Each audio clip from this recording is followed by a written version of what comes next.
नमस्कार, live cities की night bulletin दिन भर बिहार में आपका स्वागत है। खबरों की शुरुआत करेंगे, लेकिन उससे पहले एक नजर डालते हैं आज की सुर्खियों पर। सीएम नीतीश हो गए उम्रदराज, अधिकारी नहीं सुनते, बोले तेजस्वी यादव के बयान पर डिप्टी सीएम सिन्हा का पलटवार। नीतीश के नेतृत्व में बोले जायसवाल, चेहरे पर चर्चा नहीं। 2025 के नेतृत्व में बोले रत्नेश सदा, यह महाराष्ट्र नहीं बिहार है। बीजेपी के संजय जायसवाल का कांग्रेस पर हमला। एमएलसी महेश्वर सिंह ने सीएम की यात्रा पर दिया बयान, लिया यू-टर्न। राजगीर महोत्सव में भाग लेने पटना पहुंचे जुबिन नौटियाल। पटना में खाने के साथ साथ जोमेटो से हो रही शराब की डिलीवरी। समस्तीपुर में प्रॉपर्टी डीलर और दिव्यांग टोटो चालक की हत्या। पटना में जिम ट्रेनर ने दुकानदार पर दौरा कर बरसाई बुलेट। अब खबरें विस्तार से।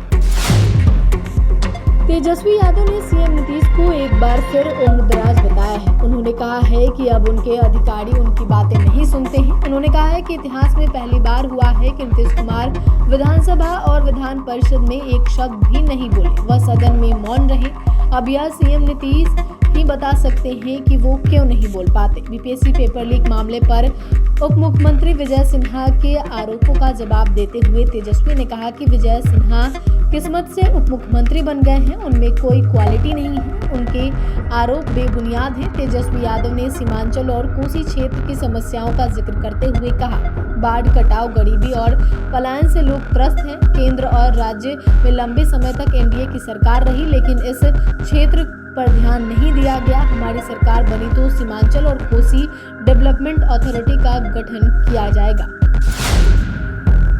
राजद नेता तेजस्वी यादव के बयान पर बिहार के उप मुख्यमंत्री विजय कुमार सिन्हा ने पलटवार किया है। उन्होंने कहा है कि ये वही राजद के लोग हैं जिन्होंने अराजकता फैलाई और बिहार के बच्चों को पलायन के लिए मजबूर किया। पूरी शिक्षा व्यवस्था को चौपट कर नियुक्ति के नाम पर जमीन लिखवाई। पेपर लीक के मामले में राजद के लोगों का बड़ा हाथ रहता है। हमने तो प्रश्न उठाया था, उनके पीएस प्रीतम पर क्यों जवाब नहीं दे पाए।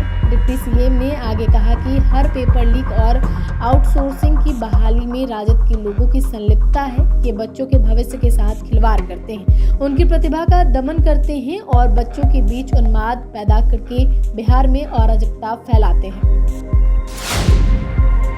नीतीश कुमार के नेतृत्व में बिहार विधानसभा चुनाव लड़ने की बात कहने वाले बिहार बीजेपी अध्यक्ष दिलीप जायसवाल की बोली अचानक बदल गई है। शनिवार को दिए गए ताजे बयान पे भाजपा प्रदेश अध्यक्ष ने कहा कि हम तो छोटे कद के नेता हैं, ये काम तो केंद्रीय नेतृत्व का है, हम लोग तो प्रदेश अध्यक्ष हैं, हमारा काम संगठन को मजबूत करना है, चुनाव की तैयारी करना है, सेना और फौज को तैयार करना है। हमारी पार्टी के केंद्रीय नेतृत्व के स्तर पर ये सब बातें होती हैं। जायसवाल ने कहा कि शुक्रवार को एनडीए के प्रदेश अध्यक्षों की बैठक अगले महीने से शुरू होने वाले कार्यकर्ता सम्मेलन को लेकर हुई थी, जिसमें चेहरा और नेतृत्व को लेकर कोई चर्चा नहीं हुई। पार्टी की कोर कमेटी बैठक में शामिल होने के लिए दिल्ली जा रहे प्रदेश अध्यक्ष ने एयरपोर्ट पर पत्रकारों से बातचीत में कहा कि यह सब केंद्रीय नेतृत्व का मामला है। दिलीप जायसवाल अपने बयान से यू टर्न लेते हुए गृह मंत्री अमित शाह के सुर में सुर मिलाते दिख रहे हैं।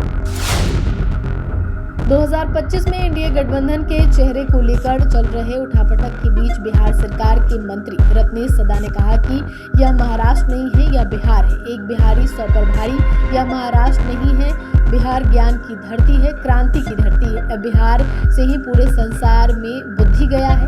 भगवान बुद्ध को भी बिहार के बोध गया में ज्ञान मिला है। यह ज्ञान की भूमि है। वीर कुंवर सिंह शेरशाह सूरी की भूमि है। बिहार का यही कहावत चलता है कि एक बिहारी 100 पर भारी।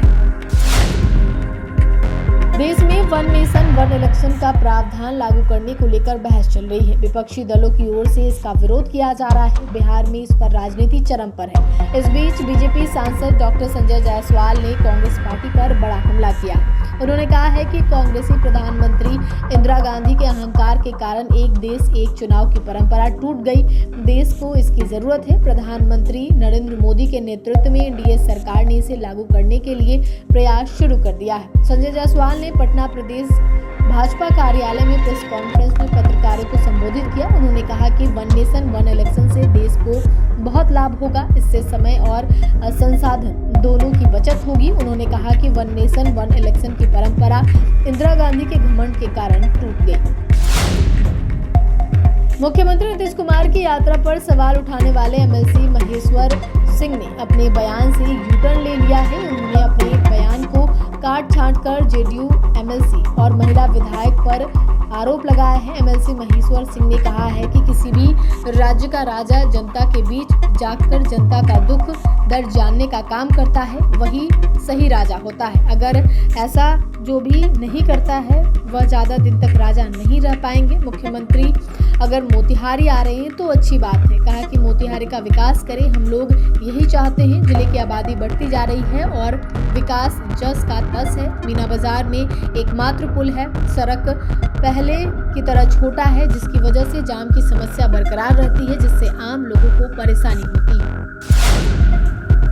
बॉलीवुड के मशहूर प्लेबैक सिंगर जुबिन नौटियाल आज राजगीर महोत्सव में भाग लेने पटना पहुंचे। जुबिन नौटियाल पहली बार बिहार आए हैं। बिहार आकर वो काफी खुश नजर आए। पटना एयरपोर्ट पर पत्रकारों से बातचीत करते हुए उन्होंने कहा कि यहां आकर काफी खुशी हुई। पटना पहुंचे जुबिन नौटियाल ने कहा कि बिहार के लिट्टी चोखा का बहुत नाम सुना है, सबसे पहले लिट्टी चोखा खाऊंगा। साथ ही उन्होंने कहा कि राजगीर महोत्सव में हमें भाग लेने का मौका मिला है, इसको लेकर मेरी खुशी का ठिकाना नहीं है। राजगीर में आज हमारा एक शानदार कार्यक्रम आयोजित है। बिहार का इतिहास बहुत समृद्ध है, यहाँ फिल्म इंडस्ट्री होना चाहिए। मैं अपने संगीत के जरिए बिहार के लोगों और यहाँ की संस्कृति से जुड़ने का प्रयास करूंगा। जुबिन नौटियाल ने कहा कि बिहार पहली बार आया हूँ, लेकिन इसे यादगार बनाने की कोशिश करूंगा।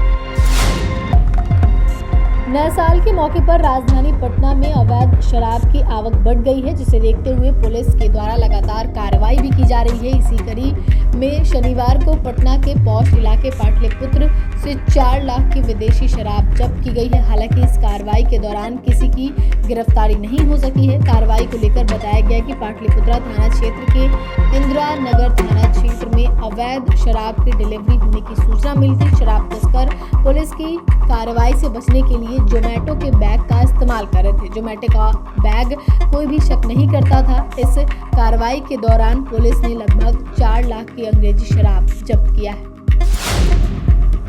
बिहार के समस्तीपुर में एक बार फिर से अपराधियों का तांडव देखने को मिला है। हथियारबंद अपराधियों ने दिन दहाड़े 2 लोगों की गोली मारकर हत्या कर पूरे इलाके में सनसनी फैला दी। जिले में भूमाफियाओं ने 2 लोगों की गोली मारकर हत्या के बाद सुरक्षा व्यवस्था पर प्रश्न चिन्ह लगा दिया है। घटना की सूचना मिलते ही जिला पुलिस कप्तान सहित कई थाने की पुलिस मौके पर पहुंची और मामले की जांच शुरू कर दी है। पुलिस ने दोनों मृतकों के शव को कब्जे में लेकर पोस्टमार्टम के लिए सदर अस्पताल भेज दिया है। बता दें कि समस्तीपुर जिले में पहले भी जमीन विवाद को लेकर कई लोगों की हत्या हो चुकी है। परिजनों का आरोप है कि विजय गुप्ता को कोई घर से बुलाकर ले गया, इसके बाद उसकी हत्या करवा दी। इस मामले में एक व्यक्ति को पूछताछ के लिए थाना पर रखा गया है। सदर डीएसपी ने बताया कि जल्द ही इस मामले में शामिल अपराधियों को गिरफ्तार कर लिया जाएगा।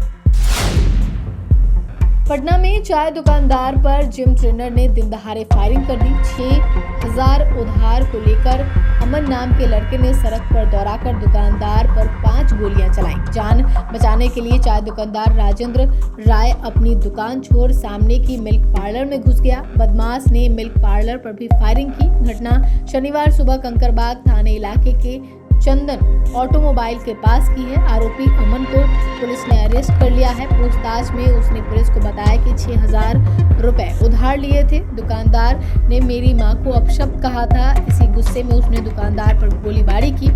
एएसपी सदर अभिनव ने बताया कि ऑटोमोबाइल के अपोजिट राजेंद्र राय मिल्क पार्लर चलाते थे। अमन का यहाँ 6000 रुपए बकाया था। पैसा मांगने पर दोनों के बीच विवाद हो गया है। इसी विवाद में उसने दुकानदार पर